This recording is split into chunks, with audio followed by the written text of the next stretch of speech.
All right, everybody, good evening. Open your Bibles, please, to Isaiah chapter 56.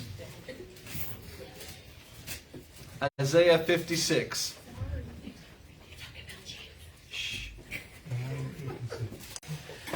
We are obviously at the start of the chapter here, so we'll just kind of jump right into what we're looking at. But we've finished now the part of the book that we've been studying for several weeks, which was all about the Messiah. And now we've kind of set that aside. We're going to come back.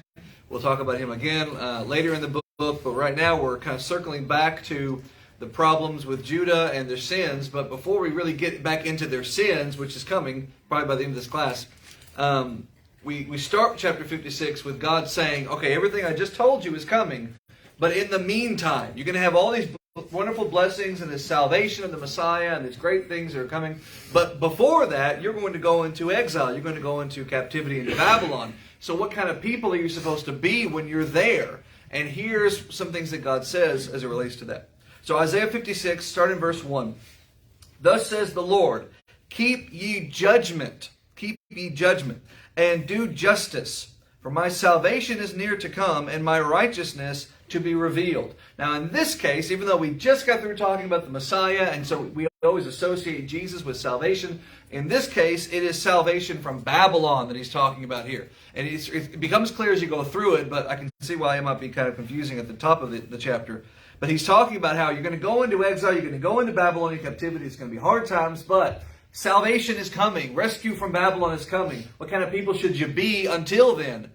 Well, not the kind of people that you've been being, that's for sure. So keep judgment and do justice. Keep doing what is right, or start doing what is right and then maintain that, I guess is the most proper way to put that.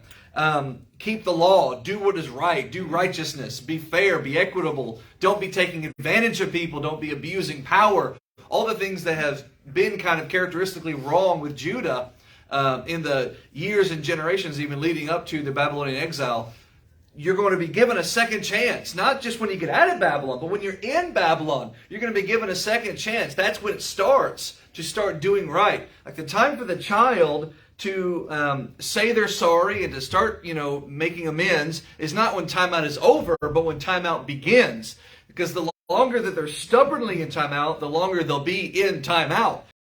So God is trying to tell the people, you're going to be sent into timeout in Babylon. It is there that you need to start doing justice. It is there you need to start being true and full of justice and judgment. That is in the right sense of the word judgment. And righteousness, another thing he says.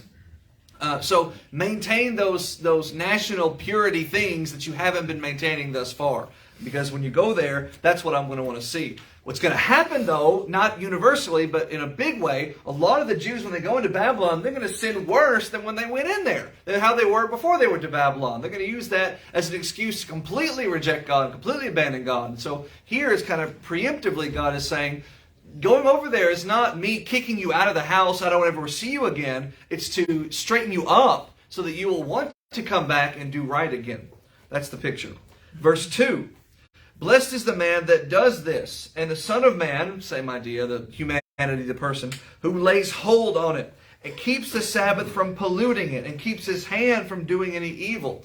Listen, these Jews, or Israelites, I guess they're Jews, they're Judeans, going into Babylon, they're not going to be able to go up to the Temple Mount and offer sacrifices anymore. But, of course, I would remind you, they can do that right now in the time of Isaiah, and they're not doing it. I mean, they're maybe occasionally going up there just out of, a sense of obligation, but they're offering all kinds of sacrifices to all kinds of other gods, little g, that they're worshiping. So they have access to the temple. They're not taking advantage of it. They're going to go into Babylon. They will have no access to the temple. So what can they do? How are they supposed to offer a sacrifice? If they want to start doing right, now we're in captivity, now we're in exile, we feel bad, we want to say we're sorry, we got no temple. No, you don't. That's your punishment. That's what you get. But you still can keep the Sabbath. You still can offer prayer. You still can show penance. What did Daniel do? Daniel was not a wicked person. Daniel was not one of those people who went to exile and just lived it up and had a terrible, sinful life. Daniel maintained his faithfulness and maintained his purity. When we studied Daniel a while back, we talked about in Daniel 6, what led him into the lion's den was that he would go up in his house and pray. To which direction did he pray? Who remembers? Yeah, to Jerusalem in particular. Yes, to where the temple was. He would look to the temple to offer his prayer. He didn't have the means. He could not go up. And so God's not going to hold it against him that he can't go there, because God's the one who put him there in the first place. But he still made the effort to do as much as he could do. And that's what God's trying to convey here. Do what you can do while you're there. Don't just throw up your hands and give up. That's not the point of the punishment at all. So again, with that in mind, read verse 2 again. Blessed is the man that does this, the son of man that lays hold on this idea, who keeps the Sabbath from polluting and keeps his hand from doing evil. There are things you can do to make the best of a bad situation, for lack of a better phrase. Verse 3. Neither let the son of the stranger who has joined himself to the Lord say something like this, quote, the Lord has completely separated me from his people. Don't you be the cause of someone saying, I don't have any people of God. Don't you be the one excluding others from fellowship, so that they might say, I have no fellowship with any of God's people. It's not him saying, God has no fellowship with me. It's him saying, don't you be the reason someone would say, I have no fellowship with God's people. That's a you problem, not a God problem, not a him problem. So again, verse 3. Don't let the son of the stranger, that's the Gentile, who has joined himself to the Lord, say, the Lord has separated me from his people. Neither let the eunuch say, behold, I am a dry tree. I am this tree that's all alone and separated from the nutrients and the fruitful soil of a community of, land in the metaphorical sense. Don't you separate yourself from them. Now, what's going on here? It's Jews who are going into captivity. The Babylonians aren't joining them in worship to God. So he is painting a picture that will begin with the start of exile and will end with the Messiah coming. And he's already talked about that in other times in this book, and he's already planted the seeds for what it's going to look like in the era of the Messiah. Jew and Gentile will be one family. And so he's bridging that whole gap there. Don't read this and think, oh, he's talking about between now and exile. No. Or he's talking about between now and getting out of exile. No. He's talking about between now, 700 BC, and getting out of exile and getting the Messiah and starting a kingdom, or the Messiah starting a kingdom that will comprise Jew and Gentile and anybody who wants to become part of it in the whole world. So when that all happens, don't you have this attitude of it's for us, not you. And there, of course, as you know when you read the New Testament, a great chunk of Jewish Christians who tried to have that exact attitude, and they attacked Paul vehemently because he was preaching to Gentiles, and they said, they're not invited. It's not a party for them. They have to be circumcised. They have to keep customs of the law of Moses if they want to have anything to do with us. So this is God planting seeds that will ultimately sprout. I mean, the foresight that will sprout in the Judaizers, those so-called Jewish Christians who pushed Jewish doctrine over the law of Christ. So here he's saying, don't let you be the cause of them saying, I have no fellowship with God's people. Verse 4. For thus says the Lord, even to the eunuchs who keep my Sabbaths, and choose the things that please me, and take hold of my covenants, ... Verse 5. Even unto them will I give in my house and within my walls a place and a name better than that of son and daughter. I will give them an everlasting name that shall not be cut off. This is God saying, this whole thing of you going into exile is to straighten you up so that you can get out of exile and be prepared to receive the Messiah who will save you. But he won't just save you. That's chapter 52 and chapter 53. He won't just save you. He will offer salvation to the whole world. And so when that happens, necessarily the world will take advantage of it. Not all of them, but you will find Gentiles and eunuchs and people who otherwise would be at arm's length from you at best, now coming in wanting fellowship with you. And God is going to say, have at it. And you're going to say, no way. And God is telling Isaiah to write, that's not to be your attitude. Because even to the eunuchs and to the son of the Gentile, those sort of people, verse 5 again, God says, I am opening my house to them. I am expanding my walls and giving them a place. I'm giving them a name, a family name, but it's better, a family name that's better than son or daughter. Like the Israelites, the Jews, their claim to fame is their birthright, their lineage. Our great whatever ancestor was Abraham, Isaac, and Jacob. And they'll say, I can trace my lineage back to Reuben or to Dan or to Asher or to Judah or whomever, who is the son of Israel, who was the son of Isaac, who was the son of Abraham, and so forth. And so they built their whole identity on who they were by blood. And here God is saying, I'm going to bring in these other people. And the Jews would say, but they don't share blood with us. They're not sons of Abraham, Isaac, and Jacob. And God says, I'm giving them a name that's better than birthright. That's better than son and daughter. What name can God give anybody that's bigger and better than your earthly birthright? Christian is a name that's better than your earthly birthright.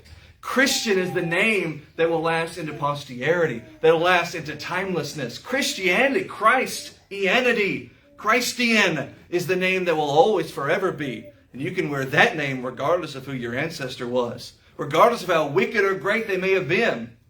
That's the name that's better. That name will not be cut off. Verse 6. So go back a couple of verses and see how this is all set up to what you read in verse 6. Look again at verse 3. Don't let the son of the stranger, the Gentile, who has joined himself to the Lord. How has he done that? Right, hold on to that. Speak saying, God has separated me from his people. Don't let him say that. Don't let the eunuch say, I'm a dry tree. Well, how could the eunuch be attached? How could the Gentile be attached? Verse 6. Also the sons of the stranger who join themselves to the Lord to serve him and love the name of the Lord to be his servants. Everyone that keeps the Sabbath from polluting it and takes hold of my covenant, verse 7. Even them will I bring to my holy mountain and make them joyful in my house of prayer. Their burnt offerings and sacrifices will be accepted upon my altar. For my house shall be called a house of prayer for who? There it is.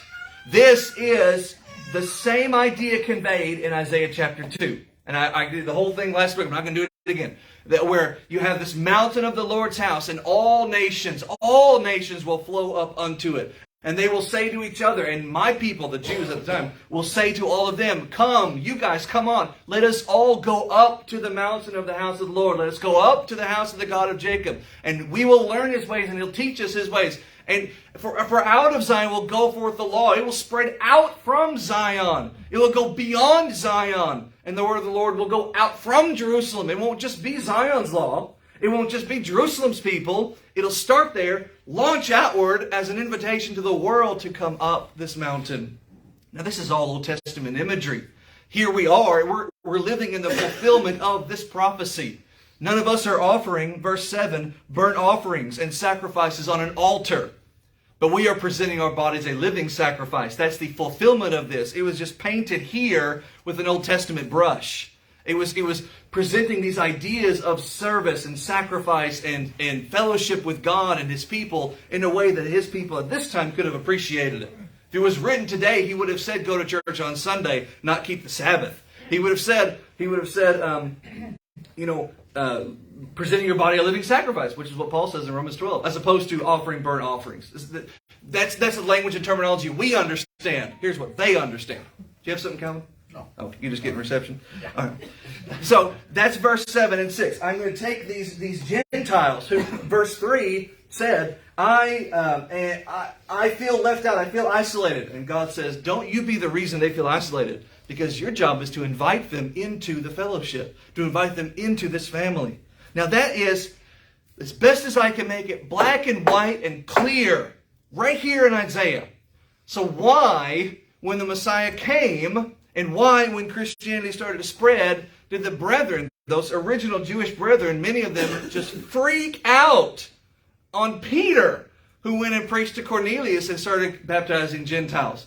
Why didn't they understand Isaiah 56? For the same reason that you can tell someone as plain and black and white and red as what Mark 16:16 says, and them not get in the water to be baptized. If you don't want to see it, you won't see it. And the people who are going to be reading this at the time period it was written would not even fathom the notion of a Gentile sharing fellowship with them. They were the dirty ones, we are the clean ones. They are the lost ones, we are the saved ones. They are the outcasts, we're the family of Abraham. But here God is saying, it doesn't matter what your birthright is, I'm going to save everybody. Or at least give the opportunity for everybody to be saved. Doesn't matter what mountain you belong to, because invitation is going to come out of that mountain to the whole world. But if you don't want to see that, you'll see whatever you want to see. Like you can read the Bible and you can understand the Bible and you can show it to somebody else and they'll just look at you like you have four heads. And you think, well, I don't get it. Why don't you see what I see? Because they don't want to see what you see. That's a universal problem. Here it was so long ago, 2,700 years ago. Somebody read, if you want to, Zechariah 8, verses 1 through 3. Very similar thought prophesied there. Zechariah 8, verses 1 through 3.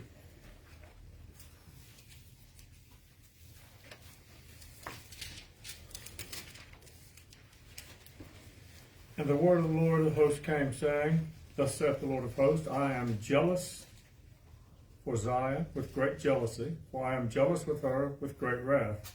Thus saith the Lord, I have returned to Zion, and I will dwell in the midst of Jerusalem, and Jerusalem shall be called the faithful city, and the mountain of the Lord of hosts, the holy mountain. Similar idea. If you go back to Isaiah 56, look at the end of it and tell me if this doesn't sound kind of familiar to your New Testament ears. So sort of right in the middle of verse 7. We'll start at the beginning. Verse 7, at the beginning. Even then will I bring to my holy mountain and make them joyful in my house of prayer. Their burnt offerings and their sacrifice will be accepted in my altar. For my house shall be called a house of prayer for all people. Where have you heard that in the New Testament? Who remembers? When he cleansed the temple. When Jesus cleansed the temple. That's exactly right. Jesus observed the, among many other examples, abuses of power and disrespect to the sanctity of the area. And among the things he says as he's ranting and raving, and rightly so and righteously so, he says, it is supposed to be a house of prayer for all people, and you've made it a den of thieves. He quotes, or at least paraphrases, Isaiah 56, as we call it, verse 7. So again, that's what the prophet, that's the context of it though. The prophet is using it to say, this temple is going to be opened up for everybody. Now, the same Jesus who says that had earlier talked to the Pharisees and the scribes and the Sadducees and said that the temple, the real temple, is his body. So he is seeing this physical building in Jerusalem as this archaic thing that's not going to matter anymore. It's going to be replaced in a grander spiritual sense by his body, which will be a house of prayer for all people to turn to and to go to. Jesus is the fulfillment of this text. We are going up to the holy mountain on which is Jesus. And we are inviting people to come to Jesus. That's why we don't have to make a trek to Jerusalem 3 times a year like the Jewish ancestors did. We can just worship God wherever we may be, in whatever building we may be in, because we belong to him, not to a building or to a location. He's the mountain. He's the house of prayer. Verse 8. The Lord God, which gathers the outcasts of Israel, says, Yet will I gather others to him, beside those that are gathered unto him. Look at the way he puts them in the same boat. I mean, they're in 2 different boats, but they're in the same waters. You have these Gentiles over here that God says, I'm going to bring in. And the Jews say, no, they're outcasts. And God says, what do you think you are right now, you exiles of Babylon? You're outcasts too. Well, but they're wicked. They're sinners. You gave them up. I put you in Babylon because you kept sinning. You're in the same boat. So if I'm going to bring you in, why wouldn't I bring them in? Verse 8, the Lord which gathers those outcasts of Israel says, I will gather others too, besides those that are gathered, besides the Jews. Now, somebody read John 10. Listen to the Lord paraphrase it as well. Verses 14 through 16. John 10, 14 through 16. I am the good shepherd. I know my sheep, and my sheep know me, just as the Father knows me, and I know the Father. And I lay down my life for the sheep. I have no other sheep that are not of this sheep pen. I must bring them also. They too will listen to my voice, and they shall be one flock and one shepherd. The Jews would have heard Jesus talk about being a shepherd, even like among his disciples. And I'm not talking about the 12 necessarily, but like the hundreds, thousands sometimes that followed him. So those people who had a passing interest at the least. They would have heard him talk about being a good shepherd. If they liked what they heard, they would have thought, yeah, you're the shepherd, we're the sheep. That's all well and good. And you'll keep us safe from those dirty, stinking Gentile wolves out there. But Jesus says here is, I am a good shepherd. I am as close to my Father as he is to me, as close as to my sheep as they are to me. That that tight bond of a relationship, we'll say, okay? But then he goes on to say, and I have other sheep that are not of this. Where is he at this time? Judea. This fold. I have sheep beyond the Judean realm. Sheep beyond the Judean sheepfold. And I'm going to call those sheep in as well, because I'm the good shepherd of the world. And that just didn't resonate. They didn't get that. They blew right by that, if anything. Again, I'll read again what was read.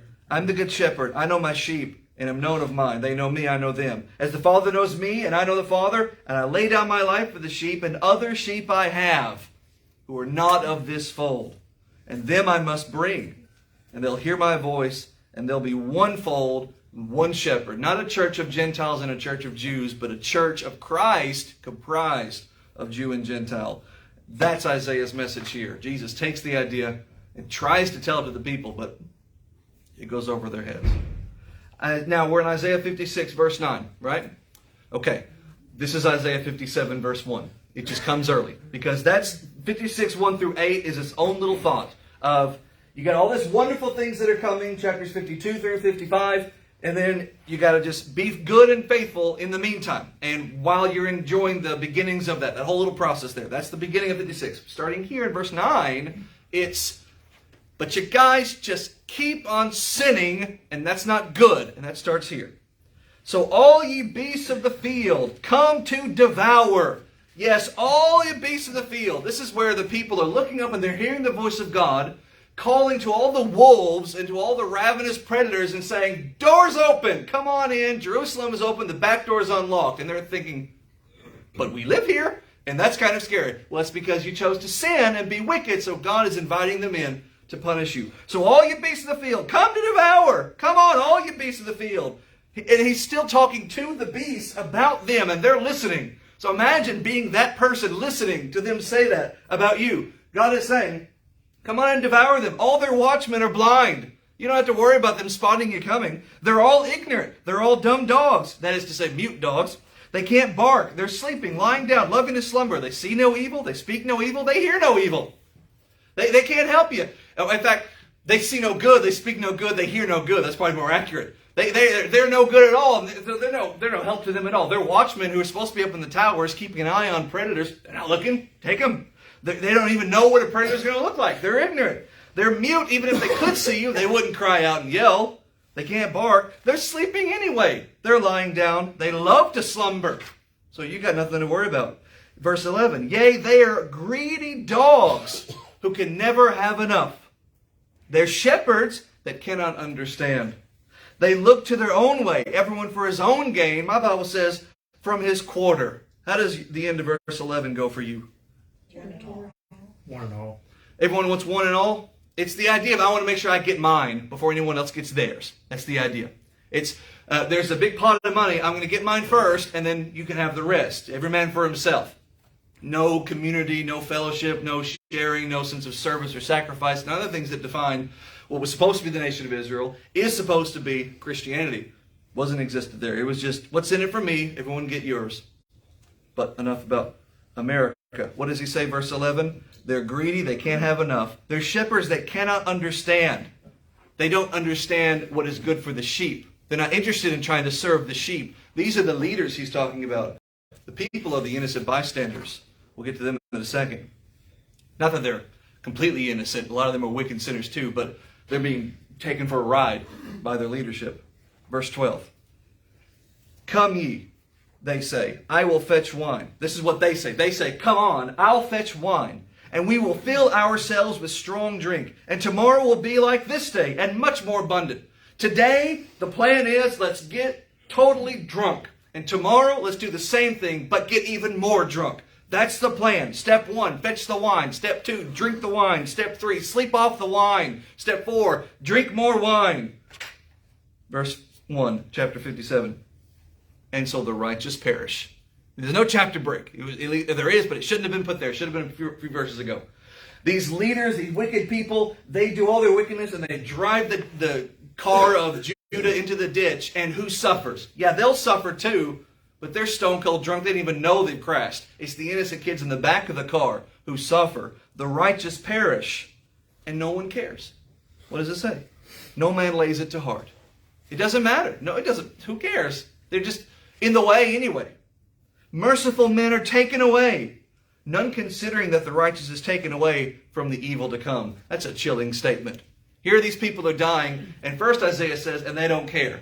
And he goes on to say, they're still dying, and no one's even considering the fact that in dying now, they're being spared the bad things that are about to happen to the rest of you. That's just, weaving a prophecy inside a tragedy. Verse 2. He, the righteous person, will enter into peace. He's dead. What's left for him is peace. The rest of you who are alive, not peace. They shall rest in their beds, each one walking in his uprightness. Again, that's still the righteous one. They're resting in their graves. They have died right. They have died righteous. Blessed are those who die in the Lord. They rest from their labors. Their works do follow them. Revelation 14. But now draw hither, ye sons of the sorcerers, you wicked people who cause those righteous to die, and, for lack of a better phrase, good thing too, because then they have to suffer with you. You people who are still around, you wicked people, come closer. Come here. Get over here. You sons of the sorcerers, you seed of the adulterer and the whore. Now you could take that literally. There was a lot of sex and drugs and rock and roll going on. It's also spiritual adultery on display here. In fact, for the rest of this chapter, there are 4 sinful exercises that he'll call out. The first one here, idolatry. This is that kind of adultery, that kind of whoremongering of a spiritual kind. Verse 4. Against whom do you sport yourselves?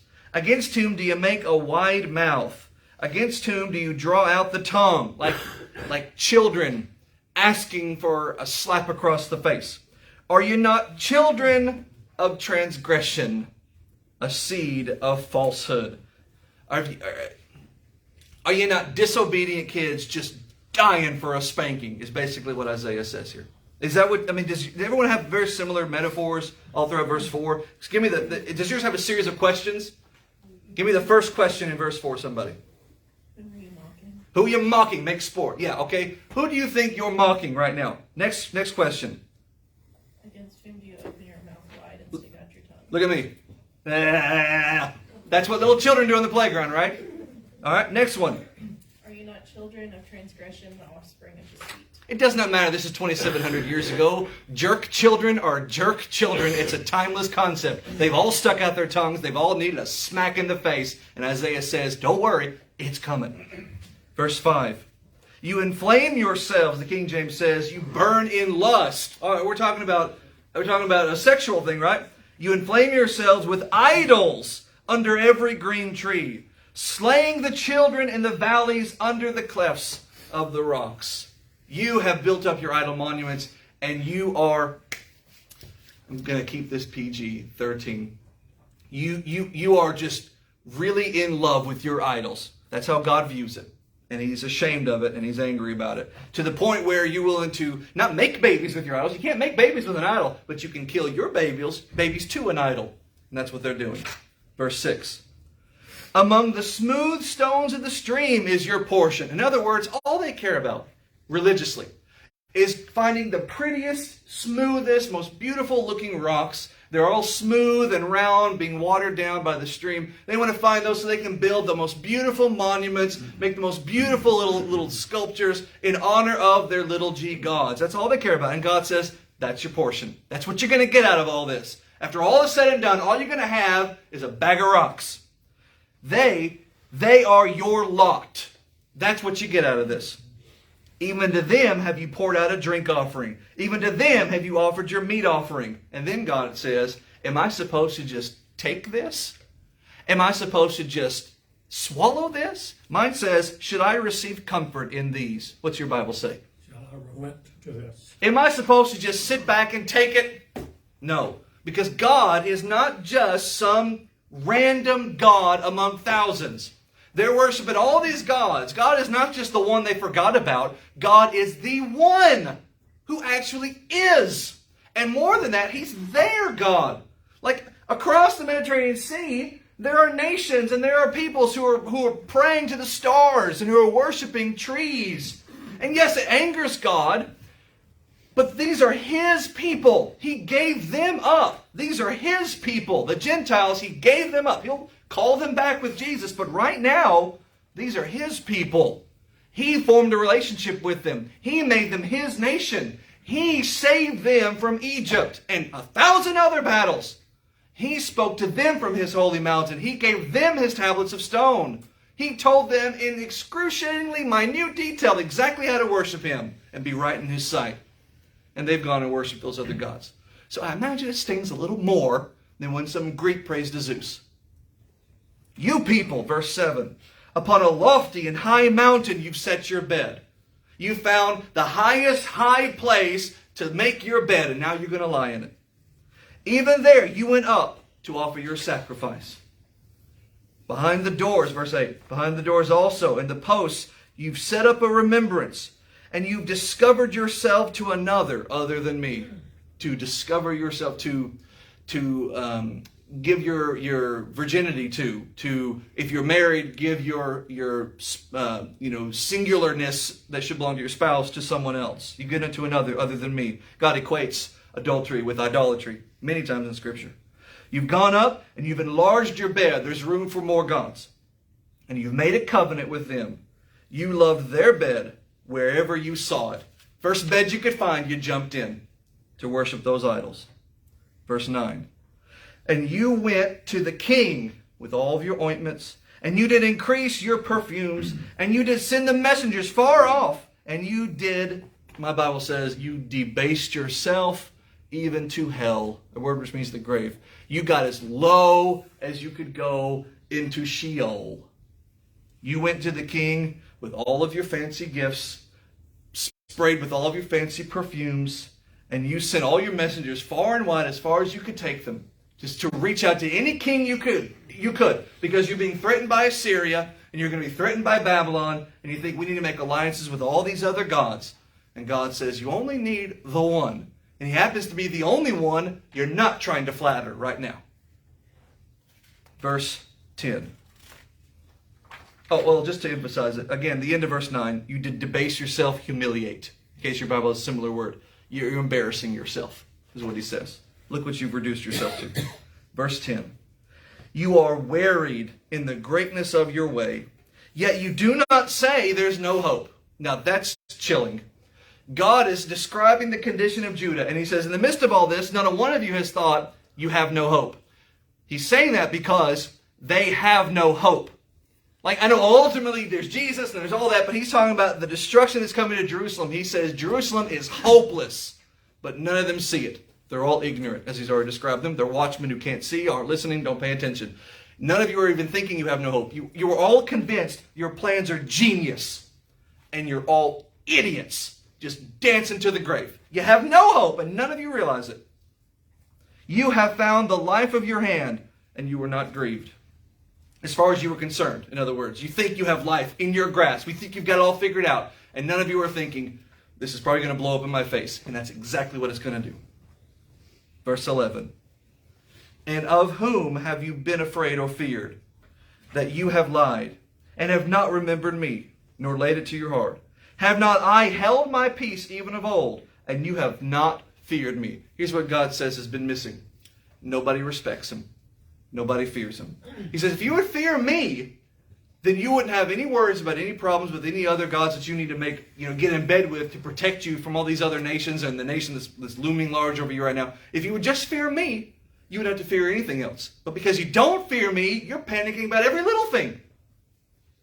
Interesting thought here. The key reason that God gives for Judah's downfall is that they forgot what God could do. And because they forgot that he's the God of the Red Sea crossing, because they forgot he's the God of the Battle of Jericho, because he forgot he's the God of the Battle of Gideon versus Midian, because they forgot he's the God who has accomplished all these amazing things, because they forgot he's the God who, like 2 weeks ago, not literally, he took out an entire army of Assyria with one angel. Because they forgot what God could do, they stopped thinking God could do anything. And they started imagining gods who could do things, who had never proven themselves. And God says, I have proven myself over and over to you people. And you just chose to forget. The reason is because, why would anybody be so stupid? Why would anybody not turn to God? Well, it's because God is not a cheap date. And God does not just do whatever you want and just walk away, leave you satisfied. You got to spend your great date with me. Now I'm going to leave you alone. No, God says, if you want me, then I get you. And I get you exclusively. And it's just me and you. And here's the rules. And here's the conditions. And here are the terms. And Judah doesn't want that. Judah wants to do whatever they want. And that's what every idolater wants. Because if you're an idolater, no God ever tells you anything.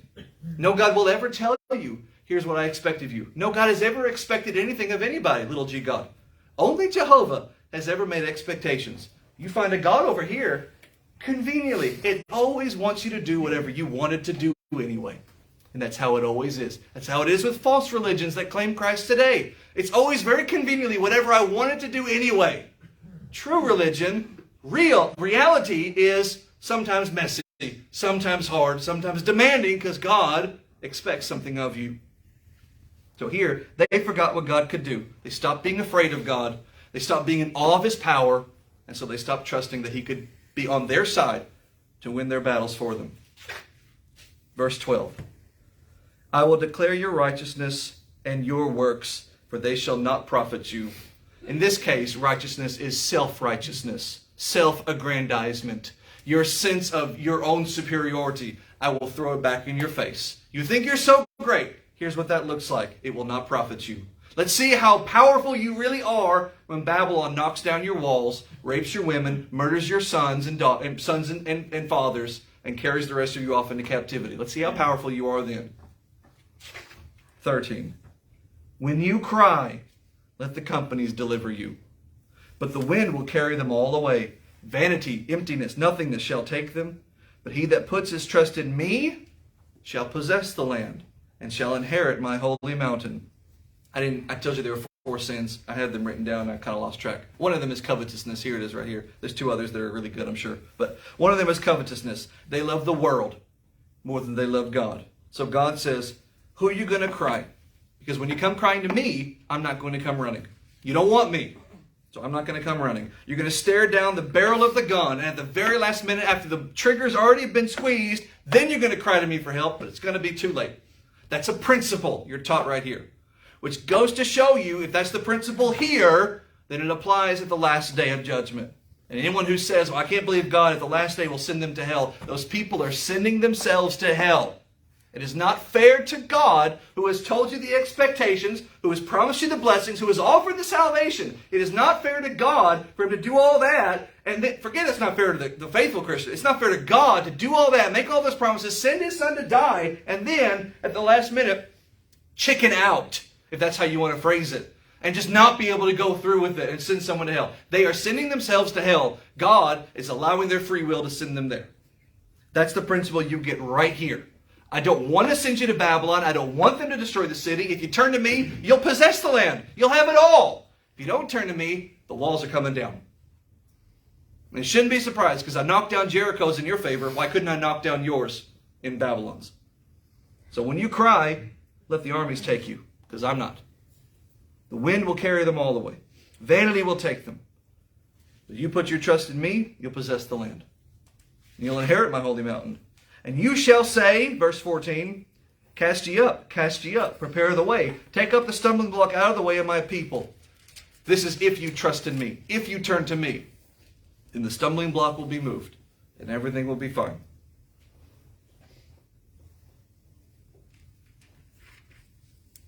I'm reading my notes. I didn't expect to get this far ahead. Now, All right. This Yeah. kind of reminds me of a song. Don kind of gets tickled because when I listen to songs, I get righteous indignation about songs. Like, I hate the Pina Colada song. It's too cheesy. So I get upset about these songs. And one of these that this kind of reminds me of is Save the Last Dance for Me. This is the hill you're going to die on? Save the last dance for me? No, I guess it is. Okay. Let's hear it. It's like, the song is about, you can dance with anybody that you want to as long as you go home with me at night. I'm like, what kind of person is this that just go out there and dance with anybody as long as I get what's left over? And I think that that's kind of the same way that God is saying here. He's like, I don't want you to go out and dance with all these other people as long as you come back to me every once in a while. Yes, and that was the attitude of Judah. They expected God to just be okay with it. Save the last dance for me. Yeah. I hate the song. Even though they didn't give him the last dance. They gave him like the 7th or 8th out of 30. But that's a fair point. Even though when I went to prom, I danced with all kinds of girls. It was like 20 years ago. I'm not really bragging or anything. I have a wife and children, but still. But when you were saying that, I was like, I don't get why that's a problem, because I remember specifically dancing with a bunch of girls. And then I went home with a very pretty girl. I didn't went home. I went to, I left the prom. Holy cow. We'll edit that out of the video. Left the prom with the girl that I came with, but I danced with other girls in the meantime. So I didn't get the complaint, but I'm not a lady. So. Her back to her house. Yes, thank you, sweetheart. Woo! Golly. Really hot here all of a sudden. All right. Verse 15.